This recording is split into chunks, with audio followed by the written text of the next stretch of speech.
இங்கு நடத்துவது உண்மையிலே நமக்கு பெரும் மகிழ்ச்சிக்குரிய விஷயமாக உள்ளது. இந்த 16வது கருத்தரங்கத்திற்கு சிறப்பழைப்பாளராக வந்திருந்து பேசிய ஐயா ஜெயன் ராஜாராம் ஐயா அவர்கள் நிறைய ஆய்வுக்குள்ள ஆராய்ச்சிகளை செய்து ஜோதிட உலகுக்கு பெரிய பெரிய கருத்துக்களை தந்தவர். இப்ப இன்னைக்கு இந்த மீட்டிங்கில் வந்துங்க, முதல்ல என்னுடைய ஜோதிட குருமார்கள், வாஸ்து குருமார்கள், இந்த ஜோதிடத்தையும் வாஸ்தையும் எனக்கு கற்று தந்த பிரபஞ்சத்திற்கு அனைவருக்கும் நன்றி கூறி வணக்கங்களை தெரிவித்து, இன்னைக்கு இந்த இதில் வந்துங்க திதிகளை பற்றி பேச போகிறோம். திதிகள் ஒரு பழமொழி கூட உண்டு, திதியை பிடித்தால் விதியை வெல்லலாம். திதினா என்னங்க? இப்போ ஐயா சொன்னார் திதினாவே சுக்கிரன்ங்க அப்படின்னார். சுக்கிரன்னா என்னது? சுக்கிரன்னா தொடர்ந்து வரக்கூடிய பணம். பெரிய பணம் குருவை குறிக்கும், சிறிய பணம் சுக்கிரனை குறிக்கும். தொடர்ந்து செல்வத்தை ஒருத்தர் வந்து ஃப்ளோவா வச்சிருக்காரு அப்படின்னா கண்டிப்பா வந்து சுக்கிரன் அவர் ஜாதகத்துல நல்லா இருக்கார் அப்படின்னு அர்த்தம். அப்படிப்பட்ட சுக்கிரன் தான் இந்த திதிகளுக்கு அதிபதியா வராரு. திதியை இந்த திதிகள் வந்து எந்த அளவுக்கு ஒருத்தருக்கு வந்து ஒரு செல்வத்தை ஏற்படுத்தி தருது, ஒரு ஜாதகத்தை வந்து எப்ப முழுசும் பார்க்காம திதியை வச்சு மட்டுமே அந்த ஜாதகத்தை முடிவு செய்யற அளவுக்கு அந்த திதிகளுக்கு வலுவாய்ந்தது. உதாரணத்துக்கு பார்த்தோம்னா இந்த 14 திதிகள்ல முதல் திதி பிரதமை. நாம என்ன சொல்லுவோம்? பாட்டிமை, எதுவும் செய்ய வேண்டாம் அப்படின்லாம் நினைப்போம். அப்படிலாம் கிடையாது. பிரதமர், அதாவது இந்த திதிகளை பார்த்தீங்கன்னா வட மாநிலத்திலிருந்து சமஸ்கிருதத்திலிருந்து வந்ததுனால எல்லாமே அங்கத்த பாஷையாவே இருக்கும். எல்லா திதியும் படிச்சு பார்த்தீங்கன்னா தெரியும், தமிழ் எதுவுமே அதில் இருக்காது, எல்லாம் சமஸ்கிருதத்தில் தான் இருக்கும். பிரதமையாகட்டும், துவிதியாகட்டும், திருதியாகட்டும், சதுர்த்தியாகட்டும் எல்லாம் சமஸ்கிருதம் தான். பிரதம மந்திரி அப்படின்னு சொல்றோம், அது என்ன சாதாரண பதவியா? அதே போலதான் பிரதமை அப்படிங்கிற திதிக்கு அந்த பவர் உண்டு. புரியுதுங்களா? இந்த பிரதமை வந்துங்க இப்ப ஐயா ஜெயன் ராஜாராமன் ஐயா வந்து இந்த திதிகளை பத்தி நிறைய ஆய்வு செய்தவர். அவருடைய குறிப்புகளும் நான் கேட்டிருக்கேன், நான் அவர்கிட்டையும் ஒரு சில விஷயங்கள் நான் பகிர்ந்திருக்கேன். சூரியன் சந்திரன் இவங்களுடைய இணைவு காரணமாக வெளிப்படக்கூடிய ஒரு சக்தி தான் திதி. சூரியனுக்கும் சந்திரனுக்கும் இருக்கிற கேப் அப்படியே வர வர வர திதியா செயல்படும். சூரியனும் சந்திரனும் இணைந்து அமாவாசைக்கு பிறகு முதலில் வரக்கூடிய பிரதமை திதி அப்படிங்கிறது மிகவும் சக்தி வாய்ந்தது. அதாவது அந்த சந்திரன் வந்து அதிகப்படியான சூரியனுடைய இணைஞ்சு அதுக்கப்புறம் வெளிப்பட்டு ஒரு உஷ்ணத்தன்மையோட இருக்கக்கூடிய திதி பிரதமை. அதனாலதான் பிரதமை அன்னைக்கு நம்ம வந்து அந்த மாதிரி கான்செப்ட் எல்லாம் கொண்டு போயிருக்கோம் முன்னோர்கள். இந்த பிரதமையில பிறந்தவங்க முழுக்க முழுக்க அவங்களுடைய உடல் உழைப்பை மட்டும்தான் நம்புவாங்க, வேற எதையுமே நம்ப மாட்டாங்க. பிரதமையில பிறந்தவங்க யாராச்சும் இருந்தா நீங்க அவங்க வெரிஃபை பண்ணிக்கலாம். யாருங்க பிரதமை இருக்கீங்களா? பிரதமையில பிறந்தவங்களுக்கு அவங்களுடைய உழைப்பின் மேல் மிகப்பெரிய நம்பிக்கை இருக்கும். அதனாலதான் அவங்க மேலேயே வருவாங்க, அதிகப்படியா மேல வர்றது அவங்க அதனாலதான். இந்த பிரதமை திதியில பிறக்கும் போது ஒரு சில திதி சூன்யங்கள் இருக்கிறது. திதினாவே சூன்யங்கள் வந்துடும், 2 கட்டங்கள் 4 கட்டங்கள் வந்துடும். அதுல இருந்து ரிலீவ் ஆகிறதுக்கான ஒரு நல்ல அமைப்பா பரிகாரமா பாத்தீங்க அப்படின்னா அம்மனுக்கு குங்கும அர்ச்சனை செய்வது மிகப்பெரிய பரிகாரம். உங்களுக்கு பிடிச்ச ஒரு நல்ல அம்மன் கோயில் எடுத்துக்கங்க, நல்ல அலங்காரமான அம்மன், அந்த அம்மனுக்கு குங்குமம் வாங்கிட்டு போய் குங்கும அர்ச்சனை செய்ய சொல்லலாம், குங்கும அபிஷேகம் கூட செய்ய சொல்லலாம். முடிஞ்சா நீங்களே வந்து அம்மனுடைய பெயரை 9 முறை சொல்லி போற்றி சொல்லி நீங்க அந்த குங்கும அர்ச்சனை செய்யும் போது இந்த பிரதமையினுடைய திதி சூன்யம் கொஞ்சம் குறைஞ்சு அவங்களுக்கு ஒரு செல்வ வளத்தை ஏற்படுத்துங்கிறது ஒரு உண்மை. பிரதமைக்காரங்க இப்ப என்ன நினைச்சுக்கணும், பிரதமைங்கிறது கெட்ட திதி அல்ல. பிரதமையில பிறந்தவங்க அறிவு சார்ந்த வேலைகளை விட உடல் சார்ந்த வேலைகளுக்கு முக்கியத்துவம் கொடுக்கிறவங்க, முன்னிலையில நிக்கிறவங்க, கோபக்காரங்க, சூடானவர்கள் அப்படின்னு அர்த்தம். அதாவது கொதிக்க கொதிக்க இருக்கக்கூடிய சூரியனோட இணைஞ்சிருந்த சந்திரன் வெளிப்படுது, அந்த உஷ்ணம் இருக்கும் இல்லையா, அதே உஷ்ணம் தான் பிரதமை. அதுக்கு அடுத்ததா வரக்கூடிய திதி வந்துங்க துவிதியைன்னு சொல்லக்கூடிய திதி, 2வது திதி. இதுல ஒரு சின்ன ஆய்வு, உங்களுக்கு தெரிஞ்சு யாராவது துவிதியில பிறந்தவங்க இருந்திருந்தாங்கன்னா அந்த குழந்தை பிறந்ததுக்கு அப்புறமேலு அவங்க அப்பாவினுடைய பொருளாதாரம் சரிவுக்கு உள்ளாகும். என்ன செக் பண்ணி பாருங்க, நான் நிறைய செக் பண்ணி பார்த்துட்டேன். இது என்ன ஒரு அபாயகரமா இருக்கே அப்படின்னு நினைக்கலாம். இந்த துவிதியை திதிக்கு அந்த பவர் உண்டு. இது வந்துங்க முழுக்க முழுக்க அறிவை மட்டுமே நம்பி செயல்படக்கூடிய ஒரு திதி. ஒருத்தர் வந்து துவிதியில ஒரு குழந்தை பிறந்திருக்கு அப்படின்னா அந்த குழந்தை கண்டிப்பாக வளர்ந்து அது எந்த மாதிரி ஒரு செல்வத்தை சேர்க்கும்னு பாத்தீங்கன்னா அறிவு சார்ந்த வேலைகள்ல தான் சேர்க்கும். அப்ப துவிதியில பிறந்தவங்க நோவாம நோம்பி கும்பிடுறவங்கள தான் அவங்களுடைய செல்வ சேர்க்கை இருக்கும். திதிகளை பத்தி பேசும்போது நம்ம செல்வத்தை வந்து மறைக்கவே முடியாது. ஏன்னு கேட்டா திதி தான் செல்வத்தை தருது. அப்ப ஒருத்தருக்கு எப்படி வந்து அந்த செல்வம் அவங்க கையில வந்து பெருகுது அப்படிங்கறதுக்கு இந்த திதியை புரிஞ்சுக்கிட்டாதான் செய்ய முடியும். அப்படி பார்க்கல துவிதியை திதியில பிறந்தவங்க அறிவு சார்ந்த வேலைகள்னால் உயர்வடைவார்கள். நான் சொன்ன ஒரு பாயிண்ட், துவிதியில பிறந்தா அப்பாவுக்கு கொஞ்சம் பொருளாதாரம் பாதிக்குன்னு, அதுக்கு என்னங்க பரிகாரம் அப்படின்னு ஒண்ணு இருக்கு இல்லையா? அவங்க என்ன செய்யணும்னா அப்பாவுக்கு பாத பூஜை பண்ணணும். அப்பாவுக்கு பாத பூஜை பண்ணணும். கல்யாணத்துக்கு பண்றாங்க இல்லையா, அந்த மாதிரி 10 வயசு பையனா இருந்தாலும் பரவாயில்ல பண்ணலாம். இந்த பாத பூஜைய அவங்களுடைய அந்த திதி நாள்ல செய்யறது ரொம்ப சிறப்பு. துவிதியை நடக்கும்போது செய்யறது சிறப்பு. அப்ப இந்த பாத பூஜை செய்யறது மூலமா இந்த துவிதியை திதியினுடைய தந்தையாரின் தோஷத்தை நிவர்த்தி செய்யலாம். அதுக்கு அடுத்ததுங்க திருதியை திதி, மூணாவதா வரக்கூடிய திதி. நம்ம சொல்லுவோம் பிரம்மகத்தி தோஷம் இருக்குது ஜாதகத்துல, சனி குரு சேர்ந்து இருக்குது அல்லது வேற ஏதாவது ஒரு காம்பினேஷன்ல பிரம்மகத்தி தோஷம் இருக்குன்னு சொல்லுவோம். பிரம்மகத்தி தோஷம்னா என்ன? ஒரு உயிரினை வதைத்தல், ஒரு உயிரினை கொல்லுதல், இதன் காரணமா ஏற்படுறதுதான் பிரம்மகத்தி தோஷம். இந்த பிரம்மகத்தி தோஷம் திருதியை திதியில பிறந்தவங்க வீட்டுல இருக்கும். யாராவது ஒருவர் இதனால் பாதிக்கப்பட்டிருப்பார் அல்லது பாதிக்கும்படி செஞ்சிருப்பார். அதாவது ஒருத்தர் போட்டு தள்ளியிருப்பாங்க, இல்லாட்டி ஒரு போடப்பட்டிருப்பாங்க. அந்த அளவுக்கு ஒரு அபாயகரமான ஒரு நிகழ்வுகள்லாம் அதுக்குள்ளார போனோம்னா நிறைய விஷயம் இருக்கு. ஆனா திருதியை திதிங்கிறது காமனா எடுத்துக்கிட்டீங்கன்னா அடுத்தவங்களே சார்ந்து இருக்குங்க. நம்ம ஐயா ஜெயனையா தான் அதுக்கு சொல்லுவார். எப்படி சொல்லுவார்னா, சிவனும் பார்வதியும் வச்சு அந்த கதையை சொல்லிட்டு வருவார் ஒவ்வொரு திதிக்கும். அந்த கதையை சொல்லிட்டு வரும்போது இந்த திருதியைக்கு என்ன கதை சொல்லுவாருன்னு பாத்தீங்கன்னா கௌரி விரதத்தை சொல்லுவார். கௌரி விரதம் இருந்தாங்க, விரதம் இருந்து ரொம்ப கஷ்டப்பட்டு சிவனை வந்து வரவழைச்சு அதுக்கு மேலதான் அவங்க வந்து சிவனோட சேர்ந்தாங்கன்னு சொல்லுவார். இப்ப கூட கடைசியா திரியோதசியை பத்தி அந்த கதையை சொல்லிட்டு போனாரு. அது முழுசு சொன்னார்னா அருமையா இருக்கும். அவருக்கு என்னன்னு தெரியல, இன்னைக்கு அவர் கரெக்டா அதை சொல்லல. இந்த திருதியை பாத்தீங்கன்னா இன்னொருத்தரை சார்ந்து இருக்கக்கூடிய ஒரு திதி. திருதியில பிறந்தவங்க யாரையாச்சும் ஒருத்தரை கூட சேர்த்துக்கிட்டாதான் பொருளாதாரத்துல ஜெயிக்க முடியும். இண்டிவிஜுவல் ஆகவே ஆகாது. இல்லைங்க ஜோசியம் பார்த்து ஜாதகம் பார்த்தேன் கூட்டா வேணான்ட்டாங்க அப்படி இப்படி சொல்றதெல்லாம் விட்டுட்டு ஒரு ட்ரையலா சிம்பிளா செஞ்சு பாருங்க. திருதியில பிறந்தவங்க நிச்சயமா அடுத்தவங்களே சார்ந்துதான் இருக்கணும். ஒருத்தரை உடன் சேர்த்து கொண்டால் வெற்றி நிச்சயம் கிடைக்கும். சரி, இந்த திருதியை திதிக்குண்டான தோஷத்தை சரி செய்வது எப்படி அப்படின்னு பார்த்தோம்னா இதே திருதியை நாள்ல நாம வந்துங்க அன்னதானம் செய்யலாம். இது வந்து ஒரு சிறப்பா இருக்கும். அதுக்கு அடுத்ததான் சதுர்த்தின்னு ஒரு திதிங்க. ஒரு பழமொழி சொல்லுவாங்க, 4ஆம் பிறையில் பிறந்தவன் நாய்படாத பாடுபடுவான். சதுர்த்திக்கு அப்படி சொல்லுவாங்க. ஆக்சுவலா சொல்ல போனா சதுர்த்திங்கிறது ஒரு ஆரம்பத்துல ரொம்ப சிரமப்பட்டு சிக்கல்லாம் எல்லா பட்டும் பட்டு அதுக்கப்புறமேல் பாத்தீங்கன்னா ஒரு பெரிய ஒரு ஆளுமையின் பின்னால் இருக்கக்கூடிய பினாமியாக செயல்படுவாங்க. நான் ஆன்லைன்ல இருக்கிறதுனால அந்த பர்டிகுலர் பர்சன் பேர் சொல்ல, ஒரு பெரிய ஆளுமைக்கு நல்ல முறையில் சேவகம் செய்து பிற்காலத்தில் அந்த ஆளுமையினுடைய மொத்த பலத்தையுமே தன் கையில் கொண்டு வந்த திதி வந்து சதுர்த்தி. சதுர்த்தியில பிறக்கிறவங்க பெரிய பெரிய விஐபிகளோட பினாமியா இருப்பாங்க. நீங்க அந்த மிகப்பெரிய விஐபியை பார்க்கணும்னா இவரைத்தான் போய் பார்ப்பீங்க. ஆனா இவருக்கு வந்து அவரை மட்டும்தான் தெரியும், வேற யாரையுமே தெரியாது. ஒரே ஒரு நபருக்கு விசுவாசமாக இருந்து ஒரே ஒரு நபரிடம் சேவகம் செய்து அந்த ஒரு நபருடைய முழு செல்வாக்கையும் தனக்காக பயன்படுத்திக் கொள்ளக்கூடிய திதி சதுர்த்தி. இந்த சதுர்த்தியில தான் விநாயகர் என்ன பண்ணாரு, ரொம்ப சிம்பிளா எல்லா வேலையிலும் முடிச்சார். சரி, சதுர்த்தியில பிறந்ததனால் ஏற்படக்கூடிய திதி சூன்ய தோஷம் நீங்கிறதுக்கு என்ன செய்யணும் அப்படின்னா விநாயகருக்கு தான் வழிபாடு பண்ணணும்.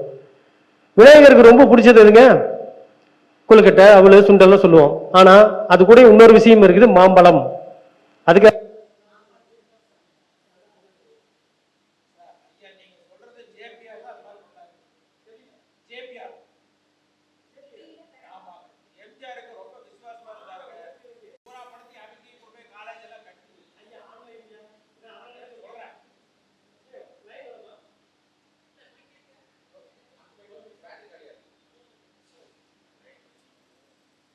ஹலோ.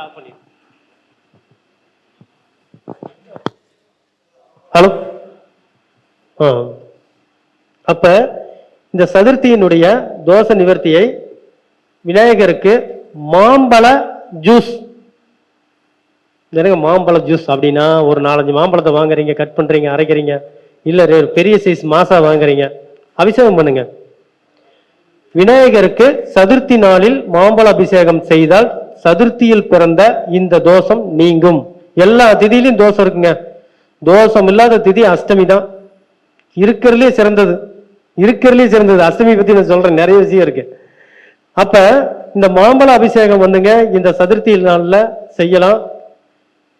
மிக சிரமப்பட்டு ஒரு உயர்ந்த நிலைக்கு வரக்கூடியவங்க இந்த சதுர்த்தியில பிறந்தவங்க. இந்த சதுர்த்திக்காரங்களுக்கு செல்வம் எப்படி சேரும்னா அடுத்தவங்களுடைய செல்வாக்கை பயன்படுத்தி செல்வம் சேரும். அதனால தெரிஞ்சுக்கிறோம். அதுக்கு அடுத்தது ஏன் இதை சொல்றேன்னா, இப்ப சதுர்த்தியில பிறந்துட்டு அவர் இண்டிவிஜுவலா ஏதோ ஒரு மூலையில உட்கார்ந்து இருந்தாருன்னா அவரால் மேல வர முடியாது. பொது இதுக்கு வரணும், யாராச்சும் ஒரு பெரிய விஐபியோட ஜாயிண்ட் ஆகணும், ஆனார்னா ஜெயிக்க முடியும். அதான். அடுத்ததாக பஞ்சமிங்க. இந்த பஞ்சமி திதி ஐயா தான் சொல்லுவாரு, பஞ்சமி திதிக்கும் முதுகு தண்டு வரத்துக்கு சம்பந்தம் உண்டு. ஒரு மனிதனுடைய அதிகப்படியான நினைவாற்றலையும் சுற்றுப்புற சூழலையும் உணரக்கூடிய ஒரு பாகம் ஒண்ணு இருக்குன்னா அது மூளை அல்ல, தண்டுவடம் தான். அதனாலதான் ஃபைனல் கார்டில் ஏதாச்சும் பிரச்சனை வந்தா அப்படியே ஆஃப் ஆயிடுறோம். நம்ம மூளையில வந்து ஸ்டோரேஜ் ஆகும், இல்லைன்னு சொல்ல, ஆனா இந்த தண்டுவடம் தான் நினைவாற்றலை உருவாக்கும். அப்ப இந்த தண்டுவடத்தை இயக்கக்கூடிய ஒரு திதி வந்து இந்த பஞ்சமி. இந்த பஞ்சமியில 2 பஞ்சமி நம்ம கேள்விப்பட்டிருப்போம். ஒன்னு நாக பஞ்சமி, இன்னொன்னு கருட பஞ்சமி. நாக பஞ்சமி அவங்களுடைய தத்துவம் என்ன அப்படின்னா, நிலத்தில் ஊறக்கூடிய அளவுக்கான ஒரு சூழ்நிலைய அந்த பஞ்சமியில பிறந்தவங்க அடைஞ்சாங்க. ஃபர்ஸ்ட் முதலில் அவங்களுடைய ஆரம்ப காலகட்ட வாழ்க்கையில் ஒரு பஞ்சமி நாக பஞ்சமியாக செயல்படுது. அவங்களுடைய முயற்சிக்கு பிறகு அது கருட பஞ்சமியாக செயல்பட்டு உயர உயர வந்துடுறாங்க. அதனால பஞ்சமியில பிறந்தவங்க கீழே போயிட்டோமே, நம்ம ரொம்ப சிரமப்படுறோமே நினைக்கவே வேண்டாம். அதுக்கு அடுத்த காலகட்டம் உங்களுக்கு கருட பஞ்சமி காத்து இருக்குது. கண்டிப்பா வந்து உயர்வான இடத்துக்கு அவங்க வந்தே தீரணும், வேற வழி இல்லை. அதே மாதிரி பார்த்தோம்னா இவங்களுக்கு புற்றுக்கண் வழிபாடுங்கிறது மிகச்சிறப்பா இருக்கும். இது வந்து ஐயா ரிஷபானந்த ஐயா வந்து இதை பத்தி நிறைய சொல்லியிருக்காரு. அவருடைய கருத்துக்களும் நான் கேட்டேன். அது கூட தான் வந்து ஐயா ஜெயரன் ராஜாராம் ஐயாவையே சேர்த்து நம்ம இந்த பரிகாரங்கள் நம்ம எடுத்தோம். புற்றுக்கண் பரிகாரம் அப்படிங்கிறது என்னன்னு பார்த்தீங்கன்னா, கரையான் புத்துக்கு பால் ஊத்துறது. ஏற்கனவே மஞ்சள் போட்டிருக்கிற புத்துக்கு இல்லைங்க, ஃப்ரெஷ்ஷா இருக்கிற புத்துக்கு பால் ஊத்துறோம். அந்த பால் ஊத்துறதுனால என்ன ஆகுதுன்னு பார்த்தோம்னா, கரையான் வந்து அங்கே உருவாகுது. அந்த கரையானை சாப்பிட்றதுக்காக நாகம் வந்து உள்ள வருது. அப்புறமேல் தான் அது நாகப்புத்துவா மாறுது. இந்த புற்றுக்கண் வழிபாடு இந்த பஞ்சமி தேதியில் பிறந்தவங்களுக்கு அருமையா வேலை செய்யும். இவங்களுக்கு உண்டான அதிர்ஷ்ட தெய்வமா ஆதிசேஷன், 5 தலை நாக இருக்கக்கூடிய ஆதிசேஷன் அருமையா வேலை செய்வார். அப்ப ஸ்ரீரங்கநாதர் வந்து இவங்க வழிபாடு பண்ணா சிறப்பு. அதுக்கு அடுத்ததாக சஷ்டி. சஷ்டி வந்துட்டாவே என்ன தெரியும், முருகன், ஆறுமுக கடவுள். இந்த சஷ்டியில சுயம்புவாதான் எதையுமே செய்வாங்க, தானா உருவாவாங்க. அவங்கள சார்ந்தவங்க வளர்த்தாம வெளியில இருந்து வளர்த்துவாங்க. அவங்களுடைய வளர்ச்சியை வந்து வெளியில இருக்கிறவங்க, அதாவது குடும்பத்தார் அல்லாத அதர் பர்சன் இவங்களுடைய டெவலப்மெண்ட்டுக்கு உதவுவாங்க அப்படின்னு அர்த்தம். இந்த சஷ்டி நாள் வந்திருக்க தோஷம் என்ன அப்படின்னு பார்த்தோம்னா, உத்தியோகம், அதே மாதிரி வாழ்க்கை துணை, இதுக்கு சஷ்டிலையும் அந்த பிரச்சனைகள் உண்டு. அந்த பிரச்சனைகள் வராமல் இருக்கிறதுக்காக ஆறுமுக கடவுளுக்கு, ஒரு முகம் அல்ல 6 முக கடவுளுக்கு செவ்வரளி மாலைய அந்த சஷ்டி திதியில கொண்டு போய் போட்டு சாஷ்டாங்கமா விழுந்து வணங்கிட்டு வந்தால் நிச்சயம் இந்த சஷ்டி திதியினுடைய தோஷம் நிவர்த்தியாகி அவங்க ஜெயிக்கக்கூடிய வாய்ப்புகள் அதிகபட்சம் உண்டு. அதே மாதிரி அவங்க ஏதாச்சும் தானங்கள் கொடுத்தாங்கன்னா 6ன்னு எண்ணிக்கையில தரணும். சஷ்டினா 6. ஒரு சாப்பாடு போட்டுன்னு தராங்கன்னா 6 போட்டுன்னு தரணும். ஒரு அபிஷேகம் பண்றாங்கன்னா 6 விதமான பொருட்கள் அபிஷேகம் பண்ணணும். இதெல்லாம் செய்யணும். அதே மாதிரி முருகனுடைய சஷ்டியில பிறந்திருக்கிறதுனால அலங்காரம் அவங்க பண்ணியே தீரணும். ரப்பா வெளியே வரவே கூடாது.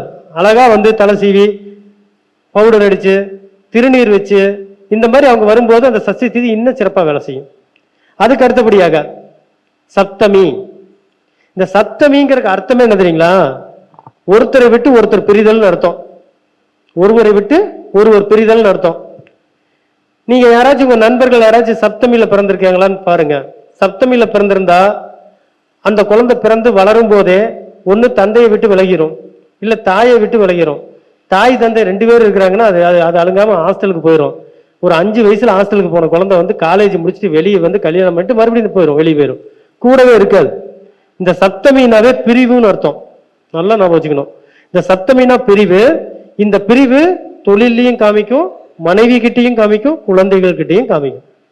அப்ப என்ன செய்யறது அப்படின்னு பாத்தீங்கன்னா, இவங்களுக்கு மிக மிக பெரிய அளவுல ஒரு ஒத்துழைப்பை தரக்கூடியது என்ன அப்படின்னா அன்னதானம். அன்னதானம் செய்யறது மூலமா இந்த சப்தமியோட ஒரு கெடுபலன்களை குறைத்துக் கொள்ளலாம். அதே மாதிரி தொழில பாத்தீங்கன்னா ஒரு நல்லா போயிட்டு இருக்கிற நிறுவனத்துல வந்து வெளியே வந்துருவாங்க. அதெல்லாம் சப்தமியில பிறந்தவங்க தான் செய்வாங்க. அதுக்கு அடுத்ததான் பாத்தீங்கன்னா அஷ்டமி. அஷ்டமியில பிறக்கிறவங்க தான் மிக அதிர்ஷ்டசாலிகள். அஷ்டமியில பிறக்கிறவர் தான் மிகப்பெரிய அதிர்ஷ்டசாலிகள். அஷ்டமியில பிறந்த கிருஷ்ணர் மிகப்பெரிய வெற்றியை அடைந்தவர். அஷ்டமிக்கு அனைத்தையும் உருவாக்கக்கூடிய தன்மை உண்டு. எனக்கு இன்னைக்கு காலையில என்னுடைய குரூப்ல நான் வந்து தினசரி வாட்ஸ்அப் குரூப் போட்டிருக்கேங்க. ஒரு 4 குரூப் இருக்கு. ஒவ்வொரு குரூப்லயும் ஒரு 450 பேர் இருக்காங்க. நீங்க இருக்கீங்களா? இன்னைக்கு வந்து வாய்ஸ் நோட்ல ஒருத்தருக்கு போட்டிருந்தாரு, சார் நீங்க சொன்னதுக்கு அப்புறமேல தான் அந்த அஷ்டமியை பத்தி காலையில பேசுனீங்க, அதை பார்த்துட்டு இன்னைக்கு நான் வந்து ஃபேக்டரிக்கு செட்டு போடுறேங்கன்னு சொன்னார். வாய்ஸ் நோட்ல இருக்கும். இன்னைக்கு வந்து அப்படிப்பட்ட ஒரு அற்புதமான நாள் வந்து காலையில 11 மணி 11 நிமிஷம் வரைக்கும் நடந்துச்சு. இந்த அஷ்டமியினுடைய தன்மை என்ன அப்படின்னா நிலையானதுன்னு அர்த்தம். அஷ்டமியில என்ன செய்யக்கூடாதுன்னா கடன் வாங்கக்கூடாது, மருத்துவமனை செல்லக்கூடாது. மற்ற எல்லா விஷயங்களும் அஷ்டமி எடுத்து செய்யலாம். ஒரு நிறுவனம் இப்ப இன்னொன்று கூட அவர் சாமிகள் சொன்னாரு, இன்னைக்கு வந்து மிகப்பெரிய ஆளுமையா இருக்கக்கூடிய 2 திராவிட கட்சிகளும் ஆரம்பித்தது அஷ்டமியில் தான். தெரியுங்களா? வேணா செக் பண்ணி பாருங்க. ஏடிஎம்கேவோட பர்த்டே தெரியுங்களா? 17/10/1972 அஷ்டமி திதியில ஓபன் ஆச்சு. அதே மாதிரி பாத்தீங்கன்னா டிஎம்கேவுக்கு இப்ப சமீபத்தில் ஆரம்பிச்ச நடிகருடைய கட்சி கூட அஷ்டமியில் தான் ஆரம்பிச்சாங்க. ஏன் அஷ்டமியில் ஆரம்பிக்கிறாங்கன்னா அஷ்டமியில் ஆரம்பிச்சதை ஜெயிக்க முடியாது யாருனாலையும். கிருஷ்ணன்ல ஜெயிக்கவே முடியலையா கடைசி வரைக்கும். அஷ்டமியில செய்யக்கூடிய விஷயம் ஜெயிக்கும். அவரை அடிச்சுக்கிறதுக்கு ஆளே கிடையாது. அதனால கண்டிப்பா வந்துங்க அஷ்டமியை இனி வரக்கூடிய அஷ்டமியை ஒண்ணு கூட மிஸ் பண்ணக்கூடாது. வேணும்னா நான் கூட குரூப்ல காட்டுறேன், அஷ்டமியில என்னென்ன நல்ல காரியம் செஞ்சேன்னு போட்டு காட்டுறேன். ஏன்னா நம்ம குரூப்ல ஒரு 4 குரூப் இருக்குங்க சார். ஒரு 2000-2500 பேர் தினசரி நம்ம கிட்ட பேசுறாங்க. நம்ம அதாவது கான்டாக்ட்லயே இருக்காங்க. இது என்னன்னா அவங்க கேட்கக்கூடிய கேள்விகள் மற்றவங்களுக்கு அப்படியே ஸ்ப்ரெட் ஆகும். என்னுடைய தொலைபேசி எண்குள்ளார வந்து அந்த குரூப்ல ஜாயின் பண்ணிக்கலாம். ஓகேங்களா?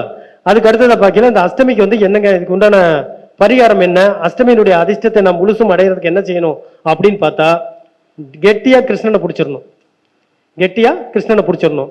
துளசி மாலை அவருக்கு அணிவிக்கணும். துளசி மாலை அணிவிக்கணும். கிருஷ்ண வழிபாடு பண்ணினாலே நிச்சயம் அஷ்டமியினுடைய அதிர்ஷ்டத்தை நாம் பார்க்கலாம். அதுக்கு அடுத்ததா வருதுங்க நவமின்னு ஒரு திதி, பாவப்பட்ட திதி. நவமியில பிறக்கிறவங்க யார் பிறந்தாங்க? நவமியில ராமர் பிறந்தார். அஷ்டமியில கிருஷ்ணர் பிறந்தார். ரொம்ப ஜாலியா பிளே பாயா வளர்ந்தார். நிறைய சாதனைகள் செஞ்சார். ராமர் வந்து நவமியில பிறந்தார். அவர் அந்த மாதிரி அனுபவிச்சாரா? ராமருடைய வாழ்க்கை முழுக்க கஷ்டம் தானே. ராமருடைய வாழ்நாளே கஷ்டம் தான். எல்லாமே கஷ்டம். ராஜாவா இருந்துட்டு அங்க போய் ஏதாவது சாப்பாடு கிடைக்குமா, தண்ணி கிடைக்குமா, படுத்து தூங்க முடியுமா, காட்டு விலங்குகள் தாக்காம நம்மளால தூங்க முடியுமா, பொண்டாட்டியும் தம்பி எல்லாம் பார்த்துக்க முடியுமா, இப்படி எனி டைம் கவலையில் இருந்த ராமர். அந்த ராமருடைய பிறந்த திதியான நவமி திதியில ஒருத்தர் பிறந்துட்டார் அப்படின்னா கண்டிப்பா அவருக்கு அவங்க அப்பானால ஒரு பிரச்சனை வரும். ராமருக்கு யாருனால பிரச்சனை வந்துச்சுங்க? தசரதனால தானே வந்துச்சு. அப்பாவினுடைய ஏதோ ஒரு காலகட்டத்தில் செய்த வாக்குறுதி அந்த ஜாதகரை பாதித்து விடும். எங்களுக்கு அப்பா இல்லைங்க, என்ன பண்றது? யார் மூலமா பாதிக்கும்னா மேல் அதிகாரி, வேலை செய்யற இடத்துல மேல் அதிகாரியுடைய டார்ச்சர் இந்த நவமியில பிறந்தவங்களுக்கு இருக்கும். இந்த நவமி திதிக்கு திதி சூன்யமா வந்து சிம்மமும் விருச்சமும் வருங்க. இதுக்குண்டான கோயில் வந்து கூத்தனூர் சரஸ்வதி கோயில் இருக்கும். அது திதி சூன்ய நிவர்த்திக்காக அது தனியா பாத்துக்கலாம். நாம கூத்தனூர் சரஸ்வதி கோயில். ஆனா நாம இன்னைக்கு பாக்குற கான்செப்ட் என்னன்னா செல்வம் ஒருத்தர்கிட்ட நிறைய சேரணும்னா இந்த திதி எப்படி ஹெல்ப் பண்றதுங்கிறத நாம இப்ப பாத்துக்கிட்டு இருக்கோம். அதனால நான் வந்து அந்த பரிகார அந்த கோயிலுக்கு போகல, திதி சூன்யத்தை பத்தி நான் பேசல, திதியை மட்டுமே பேசுறேன். அதுக்கு அடுத்ததா பாத்தீங்கன்னா எதுக்குங்கம்மா? பரிகாரத்துக்குங்களா? சூன்ய நிவர்த்தி பரிகாரம் வந்துங்க கூத்தனூர் சரஸ்வதி கோயில். கூத்தனூர் கும்பகோணத்துக்கு பக்கத்துல இருக்கு. கூத்தனூர் சரஸ்வதி கோயில். அதுக்கப்புறமா அதே மாதிரி பாத்தீங்கன்னா அந்த நவமியில பிறந்தவங்க இந்த அப்பா நல பாதிப்புகள் இந்த மாதிரி பிரச்சனைகள்லாம் வந்துகிட்டு இருக்கு. என்ன சார் பண்ணலாம் அப்படின்னா, ராமருக்கு வந்துங்க ராமநாமமே மெயினா வச்சிருந்த ஆஞ்சநேயரை வழிபாடு பண்ணாலே போதும். இந்த நவமியில பிறந்தவங்களுக்கு ஒரு பரிகாரம். ஆஞ்சநேயருக்கு வெற்றிலை மாலை, அதே மாதிரி ஆஞ்சநேயருக்கு வெண்ணெய் சாத்துறது. நவமிக்குமா ஆஞ்சநேயர். அதே மாதிரி ஸ்ரீராம ஜெயம் துண்டு சீட்டுல நிறைய எழுதி அதை அப்படியே மாலையாட்ட கட்டி போடுவோம். அந்த காலத்துலாம் நாங்கெல்லாம் படிக்கல, அதெல்லாம் செய்வோம். ஸ்ரீராம ஜெயம் மாலையே கட்டி வைப்போம். அந்த ஸ்ரீராம ஜெயம் வந்து யார் எழுதுனா பிரயோஜனம்னா அந்த நவமிக்காரங்க எழுதுனாதான் பிரயோஜனம். டக்குன்னு கேட்கும். நவமி புனர்பூச நட்சத்திரத்துல பிறந்தவங்க, அதே மாதிரி திருவாதிரை நட்சத்திரத்துல பிறந்தவங்க. ஏன்னா புனர்பூசம் 2வது நட்சத்திரமா தனத்தாரையா வேலை செய்யறதுனால அவங்களாம் செய்யலாம். திருவாதிரையும் செய்யலாம், திருவாதிரையும் செய்யலாம், அதிர்ஷ்டம். அதே மாதிரி பாத்தீங்கன்னா இந்த ராமஜெயம் எழுதலாம். அதுக்கு அடுத்துதான் வந்து நம்ம பாக்குற திதி வந்து 10வது திதியான தசமி திதி. இப்ப நவமி திதியில நான் சொன்னேன் ராமர் எப்படி சிரமப்பட்டார் அப்படின்லாம் சொன்னேன். தசமி திதி யாருதுன்னா தசரத மகாராஜா சக்கரவர்த்தியினுடைய திதி வந்து தசமி. தசரதம் சார் சாதாரண ஆள் இல்லைங்க சார். அவரு தசம்னா 10 திசையிலும் குதிரை ஓட்டக்கூடிய சக்தி உடைய மிகப்பெரிய ராஜா தசரத மகாராஜா. அந்த ராஜாவுக்கு ஒரு கெட்ட நேரம் பாருங்க. அந்த அம்மாவுக்கு ஒரு வரம் கொடுக்கிறார். அந்த அம்மா வந்து என்ன பண்றாங்க, கைகிட்ட நான் வந்து இப்ப வரத்தை நான் கேட்கல, நான் கேட்கும்போது கொடுங்கன்ட்டாங்க. அவங்க அந்த அம்மா என்ன பண்றாங்க, அவங்களுடைய மகன் ஆட்சிக்கு வரணுங்கிறதுக்காக ராமரை வனவாசம் போக சொல்லி வரம் கேட்கிறாங்க. இப்ப ஏற்கனவே இவர் வந்து செக் போட்டு கொடுத்துட்டார். அவங்க கலெக்ஷன் போட போறாங்க. என்ன செய்ய முடியும்னால சரின்ட்டு இவரே கூப்பிட்டு ராமா நீ வந்து காட்டுக்கு கிளம்பு அப்படின்ட்டாரு. அவரும் மறுபேச்சு பேசாம கிளம்பிட்டார். இப்ப தசமியில யார் யாரு பிறந்திருந்தாலும் அவர்கள் தெரிந்தோ தெரியாமலோ குழந்தைகளுக்கு எதிரான காரியத்தை செஞ்சிருவாங்க. இதுதான் நம்ம தெரிஞ்சுக்கிட்ட நீதி. இதுல தெரிஞ்சுக்கிட்ட விஷயம் என்னன்னு பாத்தீங்கன்னா, தசரத மகாராஜா உண்மையிலே ராமன் மேல மிகப்பெரிய பாசம் உள்ளவர். அவருக்கு வந்து ஆரம்பத்தில் குழந்தைங்க கிடைக்கவே இல்லை. குழந்தைக்காக ஏங்கிய முதல் பெரிய மகாராஜா அவர் தான். அவர் செய்யாத வேள்விகள் இல்ல, யாகங்கள் இல்ல, தானங்கள் இல்ல, அத்தனையும் பண்ணார். ஆனா குழந்தை பாக்கியமே அவருக்கு கிடைக்கல. அவருக்கு எப்படி குழந்தை பாக்கியம் கிடைச்சதுங்கிறதுக்கு ஒரு கதை இருக்குது. அந்த கதையினுடைய அடிப்படையில் தான் ராமர் வனவாசம் போனான்னு இருக்கு. அது ஒரு நாளைக்கு உங்களுக்கு சொல்றேன். இப்போ வந்து திதிகளை பத்தி மட்டும் பேசிடுவோம். இந்த தசமி திதியில பிறந்தவங்க குழந்தைகளிடம் மிகப்பெரிய சர்ச்சையும் சண்டையும் சச்சரவையும் உருவாக்கி கொள்ளுவார்கள். அதனால முடிஞ்ச அளவுக்கு குழந்தைகள் கிட்ட நீங்க சொத்து விஷயத்துல நீங்க டைரக்டா பேசக்கூடாது. வாழ்க்கை துணைவியார பேச சொல்லுங்க. உங்க பேர்ல சொத்துக்கள் இருந்துச்சுன்னா குழந்தைகள் பெருசாயிட்டாங்கன்னா மனைவி பேர்ல மாத்திருங்க, அல்லது குழந்தைகள் பேர்ல அப்பயே அவங்க மூலமா மனைவி மூலமா ஷேர் பண்ணி கொடுங்க. நீங்க என்ன செஞ்சீங்கனாலும் நிச்சயம் குழந்தைகளிடம் மிகப்பெரிய கெட்ட பேரை நீங்க வாங்க போகிறீர்கள். நவமியில பிறந்தா அப்பானால பிரச்சனை, தசமியில பிறந்தா குழந்தைகள்னால பிரச்சனை. இது ரெண்டும் பாருங்க எவ்வளவு வித்தியாசம் இருக்கு. அப்ப வந்துங்க இந்த தசமி திதிக்கு உண்டான இந்த பாதிப்பை சரி பண்றதுக்கு என்ன பண்றது அப்படின்னு பார்த்தோம்னா, தசமிக்கே உண்டான கோயிலான கூத்தனூர் சரஸ்வதி கோயில் தான் இதுக்கும். அந்த இடத்துல ஞான பீடம் அப்படின்னு சொல்லிட்டு ஒரு இடம் இருக்கு. பூந்தோட்டம்ங்கிற ஊர்ல அந்த கோயில் இருக்கு. அந்த கோயில்ல போய் 21 தீபம் ஏத்தி வச்சு அந்த கோயில 11 முறை வலம் வந்து உங்க பேர்ல அர்ச்சனை செய்து அங்க இருக்கக்கூடியவங்களுக்கு அன்னதானம் செய்து நீங்க வந்தீங்க அப்படின்னா இந்த தோஷம் படிப்படியா குறையும். ஆனா என்னதான் செஞ்சாலும் எழுதி வச்சது நடக்கும்னு ஒரு கான்செப்ட் படி நாம குழந்தைகள்கிட்ட எச்சரிக்கையா இருக்கணும். ஓகேங்களா? அடுத்ததாங்க ஏகாதசி. இந்த ஏகாதசிய ஏமாளின்னே சொல்லலாம். ஏமாளி யாருன்னா ஏகாதசி தான்.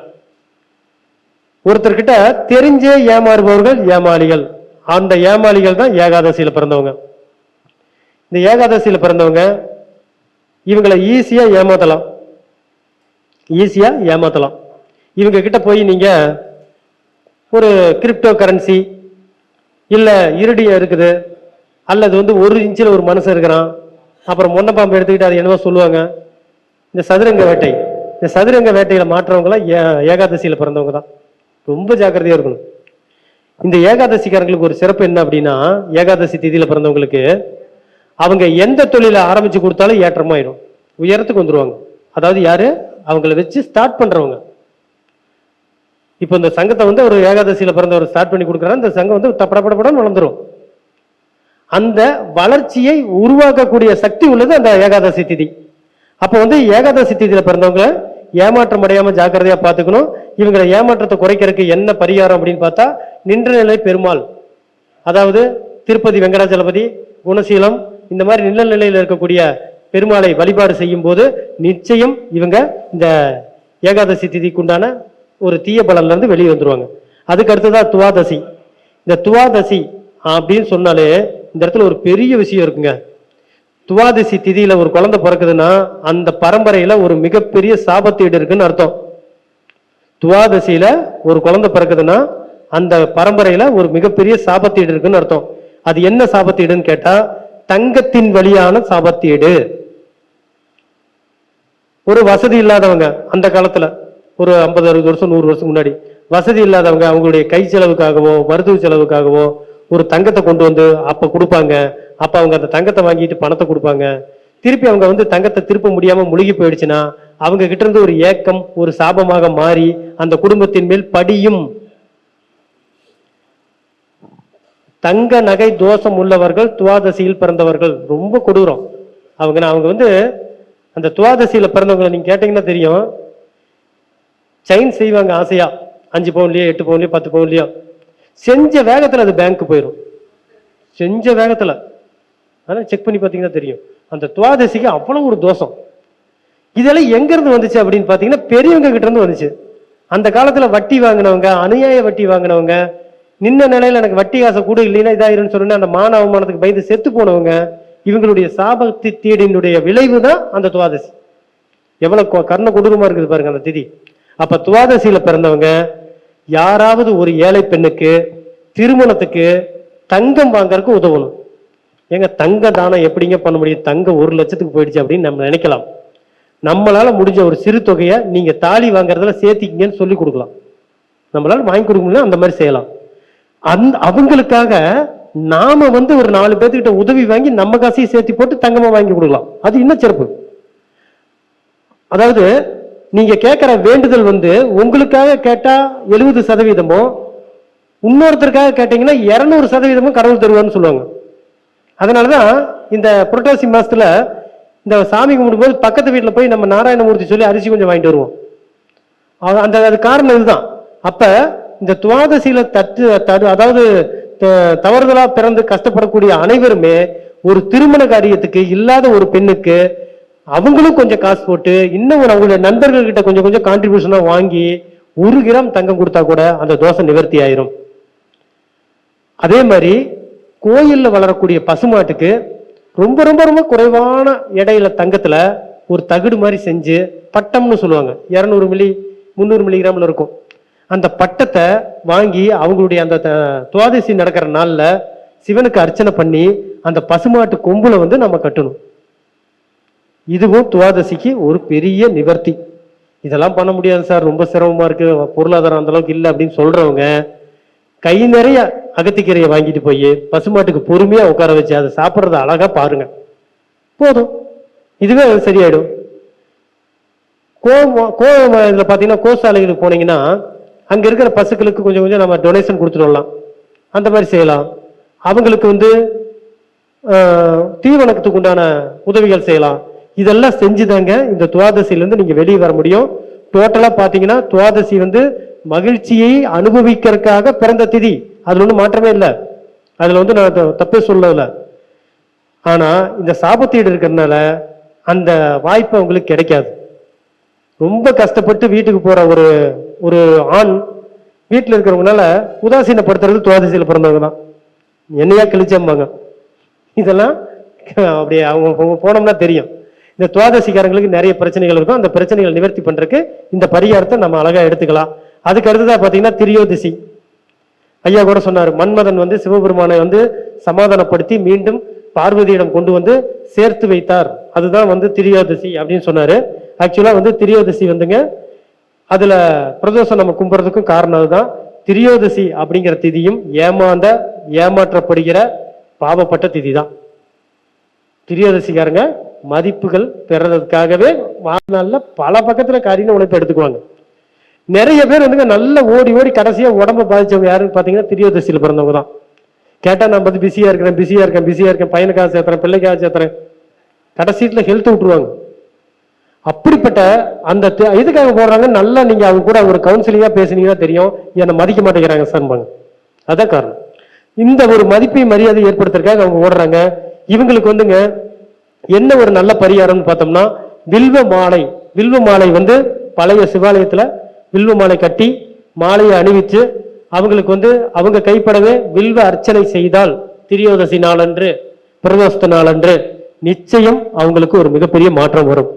ஒரு வருஷத்துக்கு எத்தனை பெரிய பிரதோஷம் வருங்க? 24 பிரதோஷம் வரும் ஒரு வருஷத்துக்கு. இந்த 24 பிரதோஷத்துல 3ல் 1 பாகம் அவங்க சந்திச்சுட்டாங்கன்னா கூட அவங்க வாழ்க்கையில விடிவெள்ளி ஆயிரும், விடிவெள்ளி வந்துடும், டெவலப் ஆயிடுவாங்க. அதை அவங்க கவனமா பார்த்துக்கணும். அதே மாதிரி அதுக்கு அடுத்ததான் வரக்கூடிய சதுர்த்தசிங்க. இந்த சதுர்த்தசி திதி ரொம்ப ரொம்ப முக்கியமான திதி. ஆனா நாம இது வரைக்கும் ஜோதிட பாடத்துல படிச்சிருந்த விஷயத்துக்கு நான் சொல்லக்கூடிய விஷயம் இன்னைக்கு பெரிய வித்தியாசத்தை உருவாக்கும் உங்களுக்கே. திதி சூன்யத்துல 4 ராசிகள் திதி சூன்யம் அடைஞ்ச திதி வந்து சதுர்த்தசின்னு படிச்சிருக்கோம். ஆனா உண்மையிலேயே சொல்ல போனா சதுர்த்தசி தான் இருக்கிறதுலயே டாப்பான மைண்ட் வேலை செய்யறவங்க, அறிவு வேலை செய்ய கூட சதுர்த்தசி தான். சதுர்த்தசிக்காரங்கனாலதான் குறுக்கு வழியை கண்டுபிடிக்க முடியும். ஒரு காலத்துல ஸ்டுடியோல போய் பேட்டி கொடுத்துக்கிட்டு இருந்தாங்க பிரபலங்கள், ஜோதிடர்களாகட்டும் அரசியல்வாதிகள் ஸ்டுடியோவுக்கு போய் கொடுத்துட்டு இருந்தாங்க. அவங்கள வந்து லைவா வந்து அப்படியே இருக்கிற மாதிரி கொண்டு வந்த அந்த கேமராக்கள்லாம் சதுர்த்தசி தான். ஆப் கண்டுபிடிச்சோம் இல்லைங்களா, இதெல்லாம் சதுர்த்தசி தான். டிவி தனியா, போன் தனியா, செல்போன் வாட்ச் தனியா இருந்ததுலாம் ஒண்ணுபடுத்தினது சதுர்த்தசி தான். நீங்க சதுர்த்தசிக்காரங்கிட்ட எப்ப அது கஷ்டமா இருக்குப்பா அதுக்கு என்னப்பா பண்ணலான்னு கேட்டீங்கன்னா குறுக்கு வழி உடனே சொல்லிடுவாங்க. அப்படிப்பட்ட அற்புதமான மைண்ட் உள்ள சதுர்த்தசிக்காரங்க திதி சூன்யங்கிறத மாட்டிக்கிட்டு என்ன செய்வாங்க அப்படின்னு பாத்தீங்கன்னா பெரிய பாதிப்புக்குள்ளாவாங்க. ஆனா இன்னைக்கு திதி சூன்யத்தை பத்தி ஒரு சின்ன ஒரு மிராக்கலான ஒரு புரட்சிகரமான ஒரு பாயிண்ட் ஒன்று இருக்கு, அதை கேளுங்க. இப்ப சதுர்த்தசியில பிறந்தவங்களுக்கு 4 கட்டங்கள் திதி சூன்யம்னு படிச்சிருக்கோம்.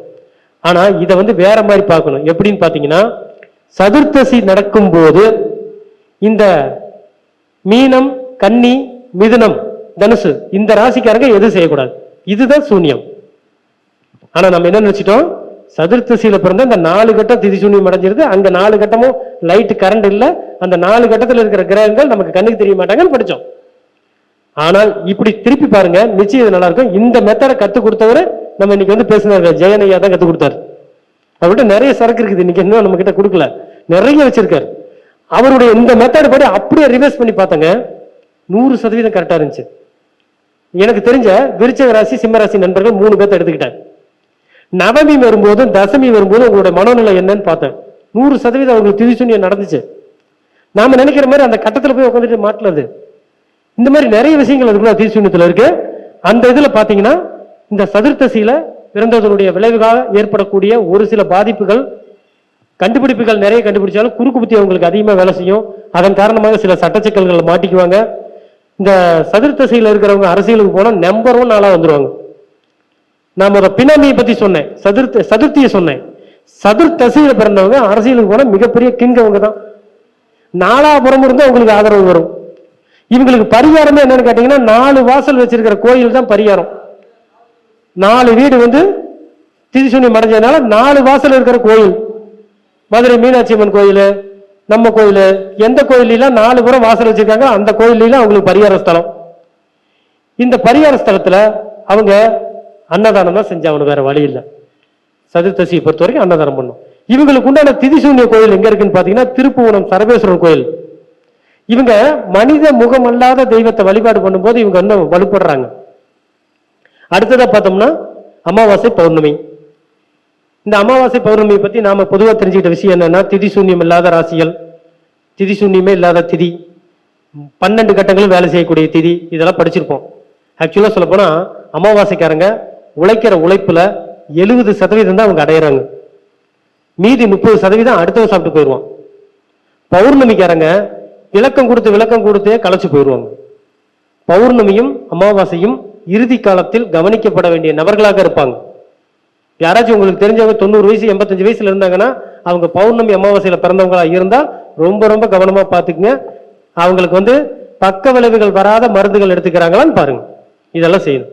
சரிங்க, இந்த அமாவாசை பௌர்ணமிக்கு அமாவாசையில பிறந்தவங்க பழைய சிவாலயம் அதே மாதிரி காவல் தெய்வங்கள் இதெல்லாம் வழிபாடு பண்ணலாம். பௌர்ணமியில பிறந்தவங்களும் அதே மாதிரி பழைய சிவாலயத்துல, பழமையான சிவாலயத்துல துப்புரவு செஞ்சு அந்த சிவனுக்கு வில்வ மாலை போட்டு அன்னதானம் பண்ணா நிச்சயம் அவங்களுக்கு ஒரு மிகப்பெரிய மாறுதல்கள் ஏற்படும். அன்னாபிஷேகத்துல கலந்துக்கணுங்க. சிவனுக்கு அன்னத்தை வச்சு அபிஷேகம் பண்ணுவாங்க, அந்த அன்னாபிஷேகத்துல கலந்துக்கணும். இப்படி வந்துங்க ஒரு திதி அப்படிங்கிறது விதியை மாற்றும். ஒருத்தருக்கு கெட்ட நேரம் வரும்போதுங்க விதி கெட்டல் மதி கெடும்னு சொல்லுவாங்க. விதி கெட்டல் மதி கெடும். நல்லாவே முடிவு எடுத்துக்கிட்டு இருப்பாரு, ஒரு செகண்ட் தவறான முடிவு எடுத்து போய் சிக்கல மாட்டிக்குவார். அதுக்கு காரணம் விதி கெட்டல் மதி கெடும். இந்த விதியை தீர்மானம் செய்வது திதி. இந்த விதியை தீர்மானம் செய்வது திதி. அது ஒண்ணு. ரெண்டாவது, திதினா செல்வம். செல்வம் இருந்தா தான் சார் மற்ற எல்லாமே கிடைக்கும். அப்ப இந்த செல்வத்தை உங்களிடம் எப்படி சேர்ப்பிப்பது, எப்படி உங்ககிட்ட அதிகப்படுத்துவது, செல்வத்தை அள்ளித்தரும் இந்த திதிகள் அப்படிங்கறது அந்த தலைப்பு. இந்த தலைப்பு செயல்படணும் அப்படிங்கறதுக்காகத்தான் நான் இப்ப அந்த பாயிண்ட்ஸ் எல்லாம் சொன்னேன். மற்றபடி பேசிக்கா எந்த அஸ்ட்ராலஜி இன்னைக்கு பேசல. இந்த பெரிய வாய்ப்பினை கொடுத்த ஐயா வேலு சிவா அவர்களுக்கு திருச்செங்கோடு ஜோதிட ஆராய்ச்சியாளர் சங்கத்தின் சார்பாகவும் என்னுடைய தனிப்பட்ட நன்றியும் நான் தெரிவித்துக் கொள்கிறேன். என்னுடைய தொலைபேசி எண் 7373600033. இந்த நம்பர்ல நீங்க இணைஞ்சுக்கிட்டீங்கன்னா மிகப்பெரிய ஒரு வாட்ஸ்அப் குரூப் இருக்கு. அதுல ஜோதிட கருத்துக்கள் தினசரி பகிர்ந்துக்குவாங்க, நீங்களும் பகிர்ந்துக்கலாம்.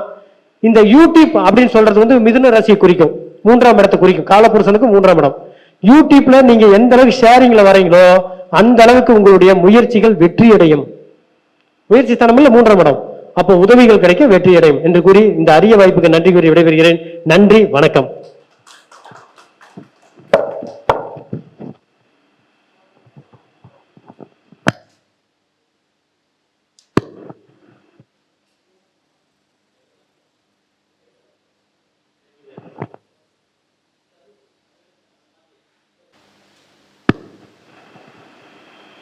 திதி யோகத்தை பற்றி திருச்செங்கோடு சங்கத்தின் துணை செயலாளர் மதிப்புக்குரிய ஜெகநாதன் ஐயா அவர்கள் இந்த 15 திதிக்கான தெய்வங்களையும் வழிபடும் முறையும் சொல்லியிருக்காரு. இப்போ திதி அப்படின்னா சூரியன் சந்திரன். அப்போ சூரியன் சந்திரன் அப்படின்னா தாய் தந்தை, அவங்ககிட்ட ஆசீர்வாதம் வாங்குறோம். அப்போ அந்த ஆசீர்வாதங்கிறது குரு. அது நம்ம பயணிக்கிற இடம், அனுபவிக்கிறது சுக்கிரன் அப்படின்னு சொல்லி அவருக்கு டாக்டர் முருக கணபதி அவர்கள் பொன்னாடை போர்த்தி கௌரவிக்குமாறு கேட்டுக்கொள்கிறேன்.